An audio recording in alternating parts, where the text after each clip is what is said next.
I feel excited about roller skating.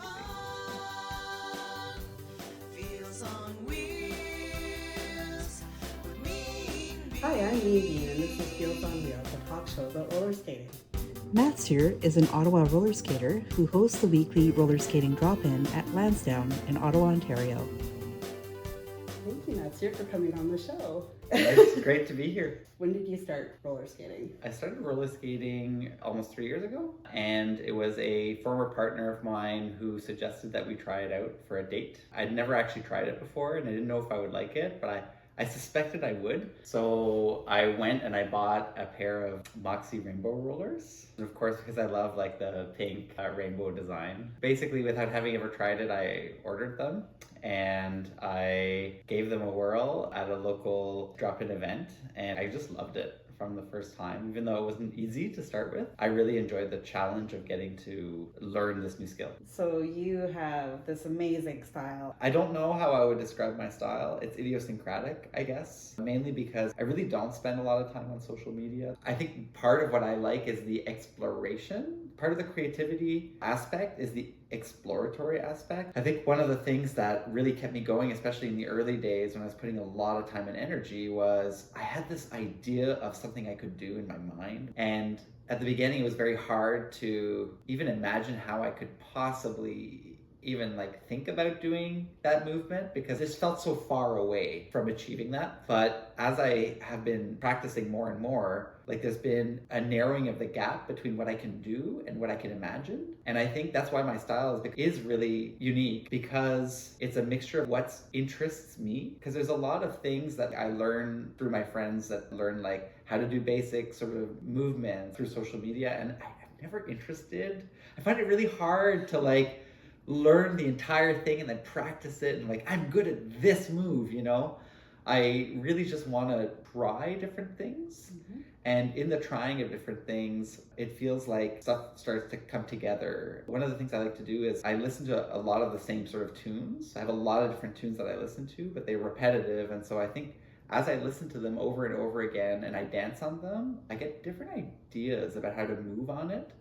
And I think what I'm learning through that is I tell people like I look very silly right now because I'm learning how to move my body in space. And I think what will happen over time is I'll start to develop more of my own style. And what all of the sort of ridiculous, silly movement that I'm doing right now, what that's helping me do is learn sort of what the limits are of my body and what I can and can't do. And it's helping me lay the groundwork for different things that I am learning to do over time. But certainly it's been a lot of practice. You know, a lot of people think, oh wow, you must have a talent, you know, you must have been a great ice skater when you were a kid. And it's like, not really. I'm a middling ice skater at best. In fact, learning roller skating has really helped my ice skating a lot. It's because there's some similarities, and just developing the confidence to try different movements, that translates to the ice skating. So it's like, oh, I can try transition. I could try like flying in like a T shape, a Superman type shape. As far as the jumps go, I think you've also mentioned to me that part of your process was practicing a lot off skates, the jumps. Yeah, so I should start by saying like the jumps that I like to do are, I was really attracted to the idea of like doing jump spins.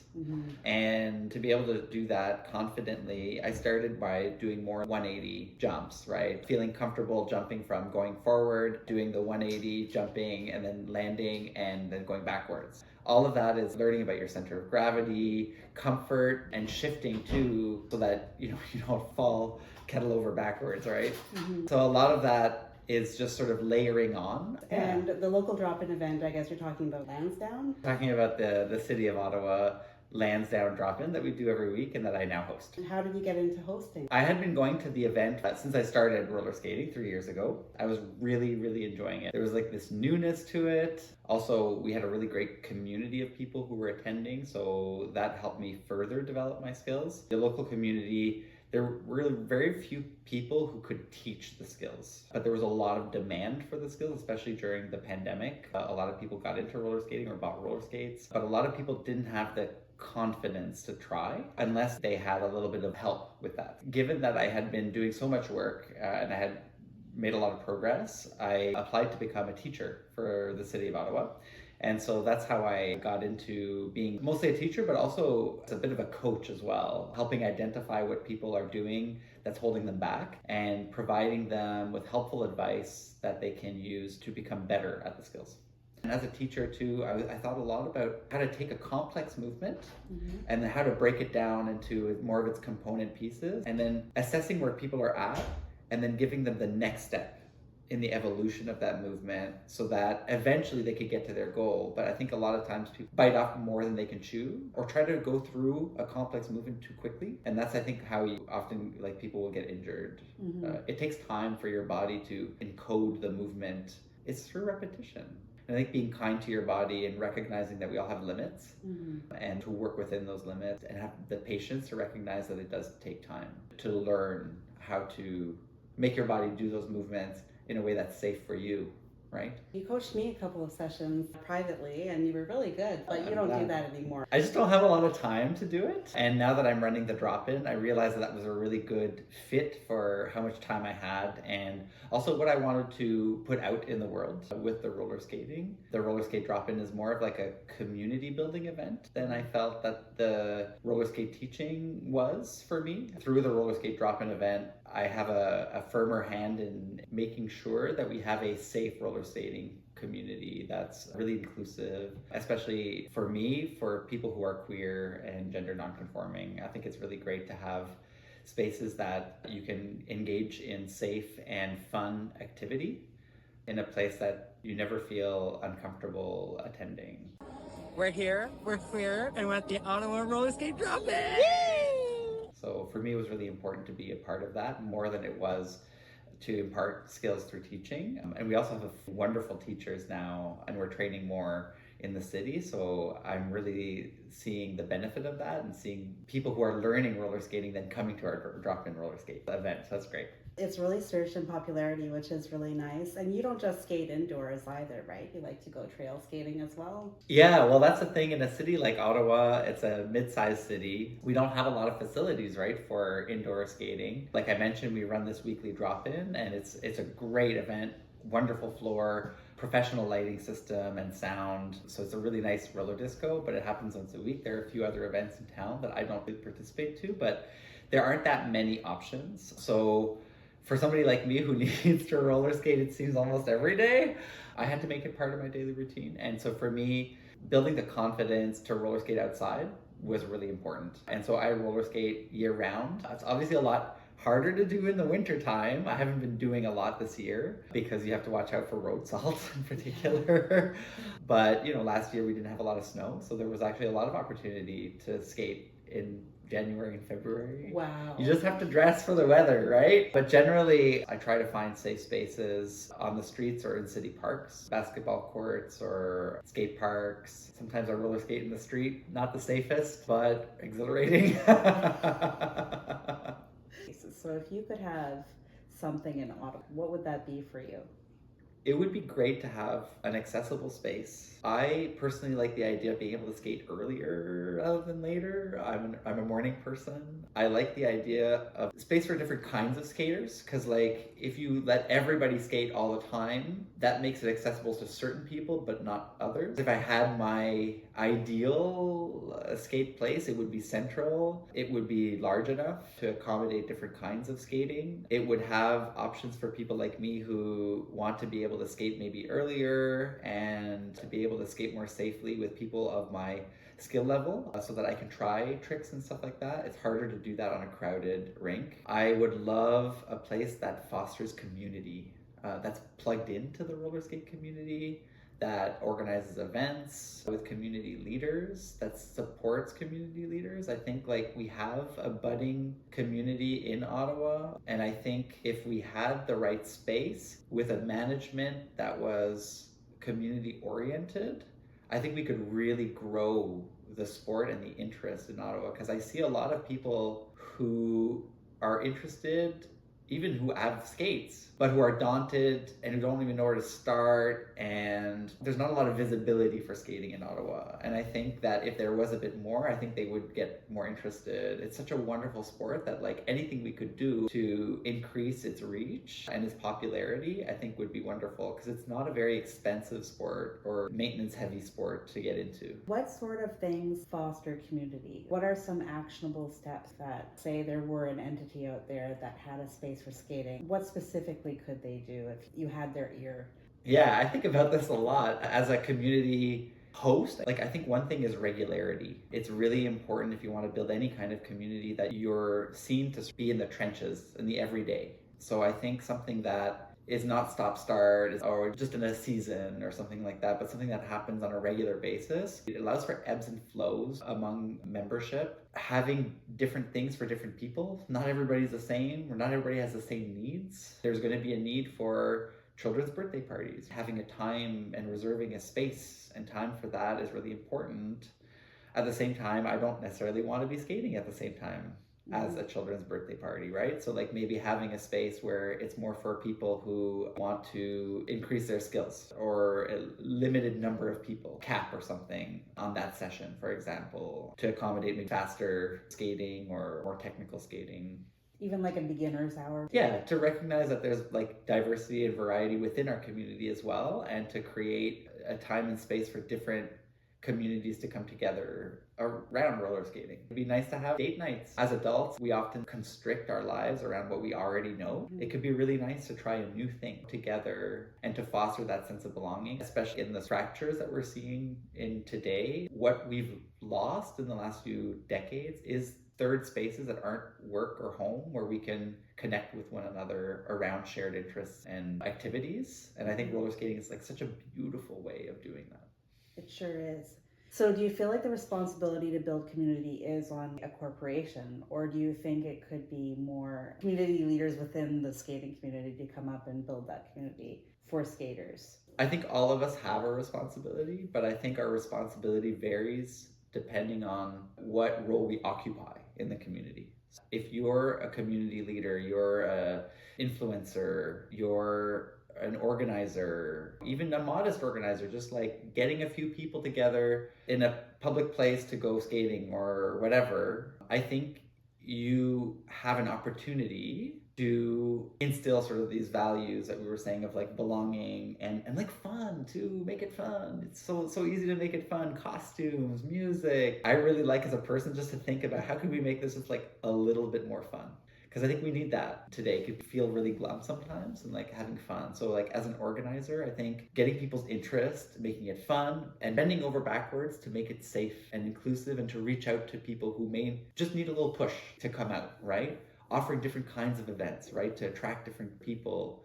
I think as a roller skate community member, our responsibility is to like support these events, right? Because like people are putting their heart, souls, they're doing a lot of work behind the scenes that you don't see, right? Like they're setting up the event, right? They're talking to the business owners, making deals about how to run the event, how to split the profits. There's a lot of people doing a lot of hard work that you don't see. And if you want to just like arrive and skate around, well, that's fine, but like buy the ticket.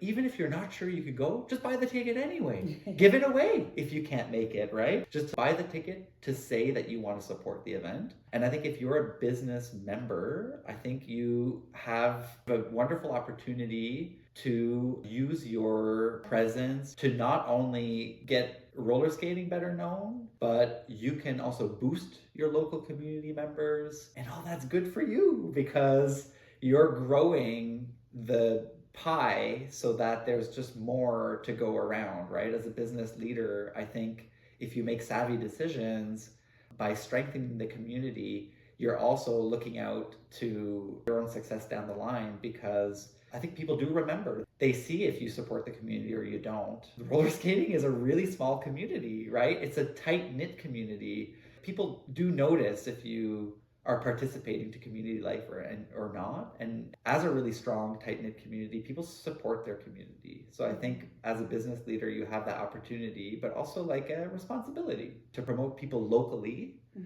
make things reasonable and accessible for people in the community. It would be unfortunate if roller skating becomes like an elite activity when really there's no reason for that, because you really need very little to roller skate. You could become a very good roller skater spending very little money. There's not a lot of sports like that. And it would be really nice too if the city could provide more places for roller skating, to your point of making things accessible, because the city is a very large geographic area. If we grow the community, there'll be more impetus for offering more of these. Because, like, it's nice that we at least have spring, summer, fall options that are semi-outdoors where it's covered. That's really nice. But yeah, in the winter, we're stuck with so few options. The options, it's not just anywhere that we can roller skate. The floor quality is really, really important. So that really does reduce the number of possible options. So yeah, I think if we can grow the community locally, there'll be more incentive to provide these spaces. Also, maybe the organizers could stand to maybe make more money and could maybe rent larger venues to do this, or do it more regularly, or maybe offer it at a price that's maybe less prohibitive, more accessible. That's the kind of thing I hope for. What sort of things do you think would help grow the community? Other than having places to skate, which is an obvious one. It's like a chicken and egg, isn't it? Yeah. Good quality instruction on roller skating, a decent supply of it. One of the issues that we have is that there's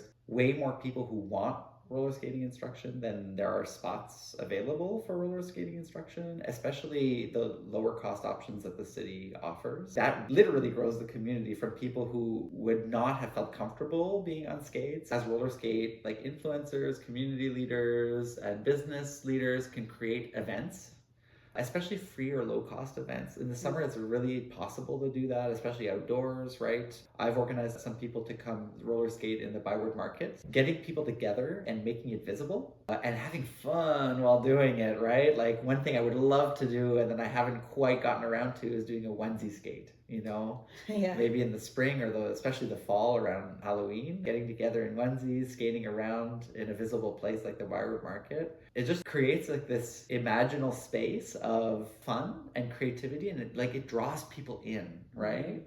If we could do more of that kind of stuff, people would see just how much fun and enjoyable and how much of a community that there could be around roller skating, and that draws people in. So by doing things like that, I think we can grow the community and hopefully get better spaces for roller skating in Ottawa. So more themed events. Yeah, well, I'll never say no to that. You skate in the Pride Parade as well. This summer, though, you weren't skating. This August, I was leading the drop-in as usual. And while I'm there, one of the perks of the job is that I get to roller skate around and chatting with people in the community who come out every week. And I may have been hot dogging it a little bit, showing off some moves or whatever. And unfortunately, I just caught an edge on my wheel and I went down and I sprained my ankle pretty badly. So I was off skates for a couple of months. Unfortunately, I was so excited to roller skate in the Pride Parade, which happens for us in August. And so given that I had just sprained my ankle 3 weeks previous, I wasn't able to roller skate in my unicorn outfit as I was really hoping to in the parade. But I just feel it's really important to participate regardless in any way that you can. And I had such a great time participating on my knee scooter, which allowed me to still be part of the parade and represent. I think it's really important to represent queer lives and queer difference, and we get a really great opportunity to do that. It's a privilege and honor for me to be able to be part of it. What I really appreciate about the roller skating community is that generally it's really queer friendly, and there's a lot of queer people who participate to it. And I think it's because there's an intention of inclusivity behind it. And I think part of it is that people bring a lot of creativity and individuality to the roller skate activities that we participate to. And I'm particularly a roller dancer.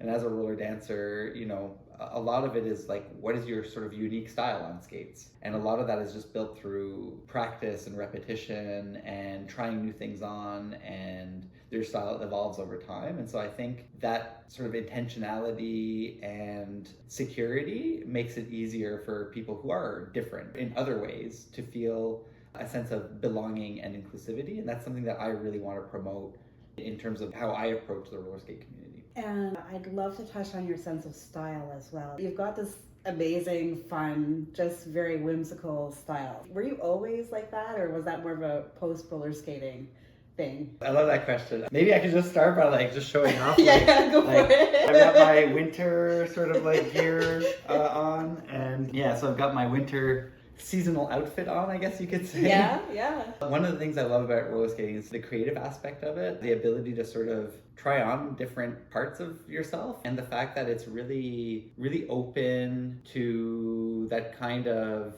exploration and trying new things. You can sort of show up with different costumes or putting on different vibes, and everybody's always really open about it, and more than just tolerant, I would say like effusively and emphatically supportive.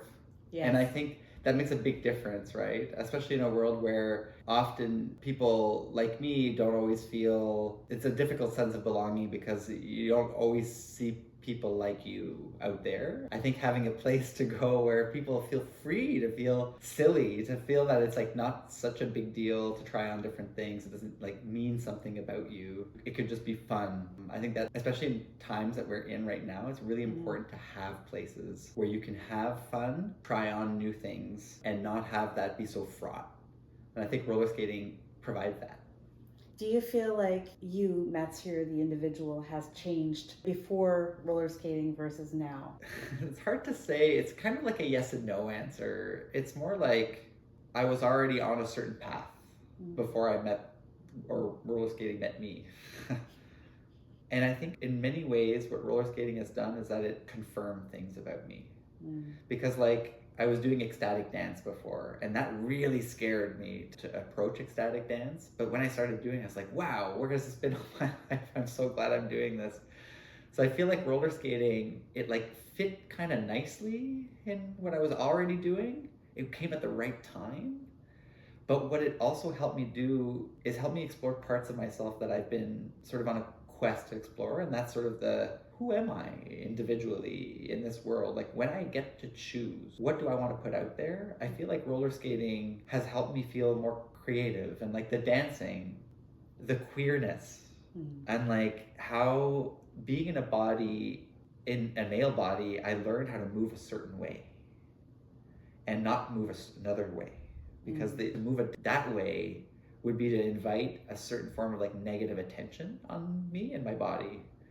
What I love about roller skating is that it helps me sort of like get out of that rigidity about how I am allowed to move my body.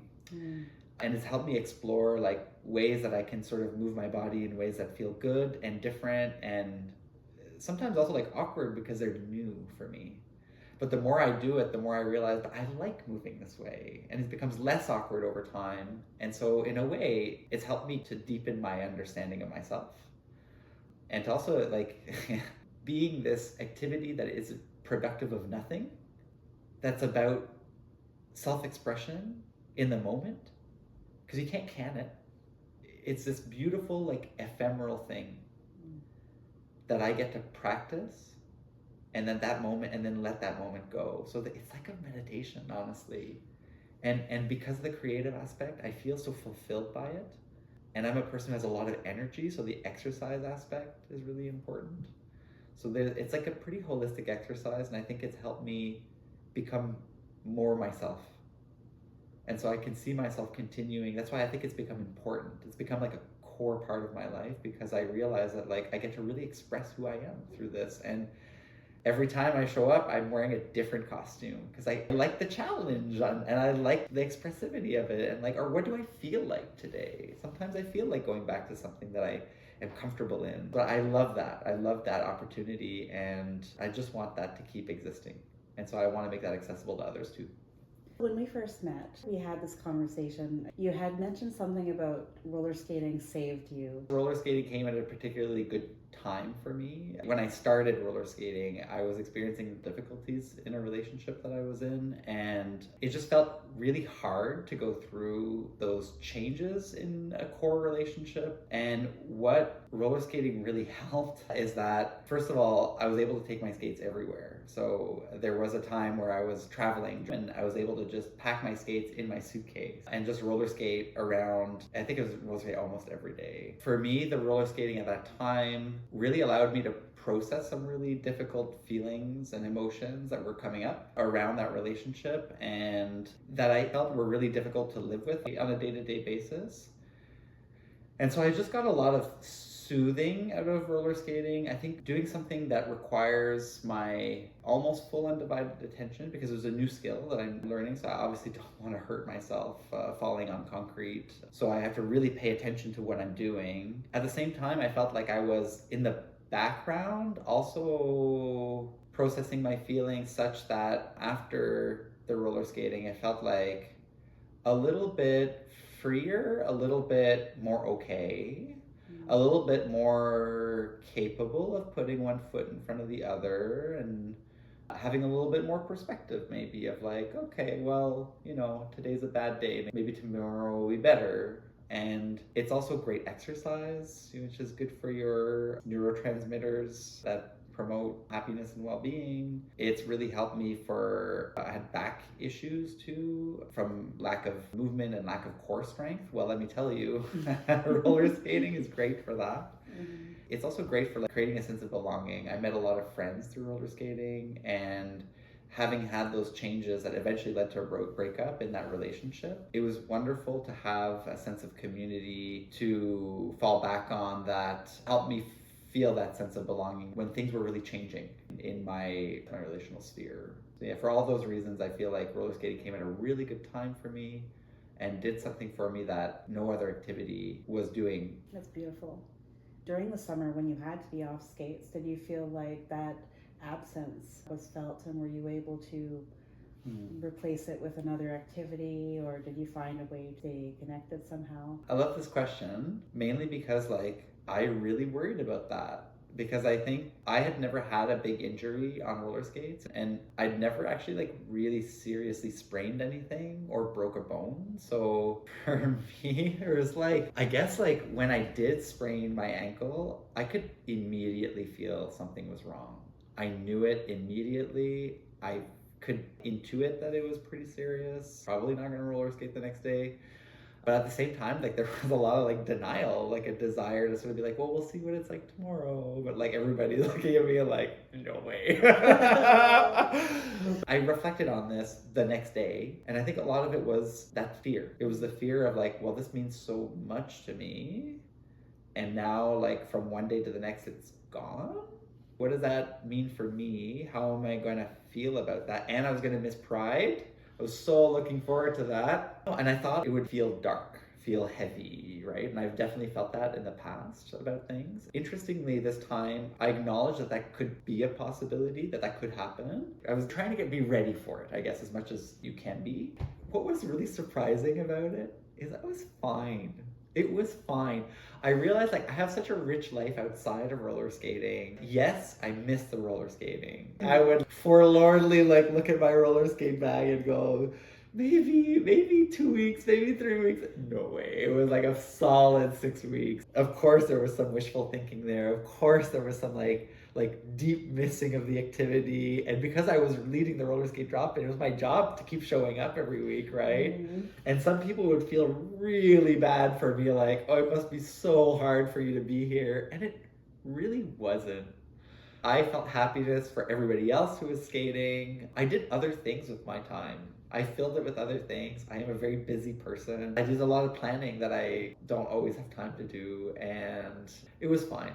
It really was fine. But now that I'm back to roller skating, I just realized how it was just such a foundational part of my life, that it would be hard to replace if I didn't have it. Did that injury change how you approach skating? Yeah, I would say it did, because before it happened, I really had the feeling that that it won't happen to me. Because if you're in the roller skating community any length of time, people sprain their ankles, they sprain their wrists, they break bones, right? It is a fact of life, right? It's gonna happen. As a roller skate instructor, I kept telling people, we practice falling because it's gonna happen, right? You want to be prepared to fall because it will happen, especially if you're pushing yourself, right? So I think that's the lesson for me, is that I'm not invulnerable. It can happen to me. When I fell, there was an issue with that I had previously recognized with my wheels. Had very sharp edges. And I had noted a few times before that I was like, one of these days, the edge is gonna catch, it's gonna throw me off. And that's exactly what happened. So I think it made me more cautious, thoughtful, because I knew that was a risk factor, because it made my foot wobbly. And sure, most of the time I could catch those little wobbles, but that time that I fell, the wobble became just a little bit bigger than I could catch. And when I tried to catch it, it wasn't from the wobbling foot that I got hurt. It was from falling from that and trying to catch myself with my foot that was in the air. That's how I got hurt. It's an unusual kind of injury, but like, it's one I could have avoided if I had just listened to my gut that was saying, this is not a safe ride for me. So I use safer equipment. Like, I have another set of wheels that I feel really safe on. They don't wobble as much. So I use those wheels. I have a helmet now. Yeah. And I use the helmet, right? Because if I use the same logic, I didn't fall on my head that time. That time. That's true. Am I gonna wait until I do? Because the thing is, like, I need my head to make a living and also just to have a life. So it's just like some of these things you do think twice about. And one of the things is I turned 40 this year, and it's really important for me to grow old gracefully. And to do that, I need to have a mindset of safety and long-termism, I guess. And the reality is roller skating is not a risk-free sport. So it's best on me to reduce the risk where I can, right? Which I don't always do. And I need to, but the impact of this injury is that I definitely think more about it. Because it was scary to have the injury and not to know what your recovery would be like, because everybody's recovery is different. Every time this happens, people will have a horror story to tell you. It's true. Whether you like it or not. And so I would just rather not be in that position to start with. And that's what makes me think twice sometimes about the risks I'm taking. And what's next for you as far as roller skating goes? You mean like beyond being cast in like a Dua Lipa roller skating music video? Ooh, that's pretty cool. No, to be honest, like, I think there was like a period where I was going a little gaga over roller skating. I was like, oh, what if I could like do this professionally? I was watching like Usher do his concerts. I was like, I could be that person, you know?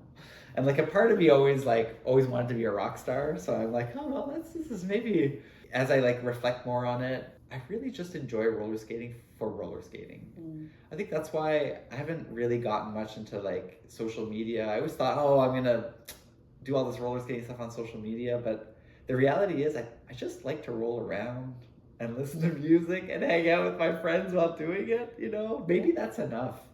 Yeah. Maybe that's enough. And like, if I get to be in like a music video, which I have been, right? A local music video on roller skates, great, let's do that. Because it's a bunch of my friends and we're like shooting all day and we're roller skating, and then we get to talk about it, and then we get to see it. Like, sure, it probably won't be super popular, right? We're not going to make a mint out of it, but like, gosh, do we ever have fun doing it? And I think for me, that's enough. And like, I'm an amateur opera singer, and I had the same thing with opera. I was like, maybe I could be a professional opera singer. But I think the reality is some of these things that are creative, they're more fun if you just do it for the pleasure of it. And I think that's how I feel about roller skating is, and I love the mentorship aspect and the community aspect. So for me, roller skating has now become like a way that it's less about becoming technically so good and like, oh, I can do a triple axel or something on roller skates. Like, I would love to do that, don't get me wrong. But it's less about that anymore. It's more about having the fun, creating the community in a safe space that we can return to week after week, and just like be filled with these like good feelings that we can then take on, that will hopefully sustain us for the rest of the week until we're back again, right? Yeah. That's beautiful enough. It is beautiful enough. I feel excited about roller skating. If you haven't tried it, I think you should at least try. You should at least try it. You never know, you might really enjoy it. And I think a lot of us struggle with loneliness and a sense of not feeling like we always belong. You might find that it could satisfy some of those needs that I think we all have. So I just really highly recommend it if you are feeling stuck or if you feel like you just need to try something new. That could be something that could shake up your world and you might meet some really cool people doing it. Beautiful. Like I have. Oh, lovely. Perfect. Good job. That was excellent. Thank you. You're so That was eloquent. fun. Waterfall is so much fun. Feels on wheels.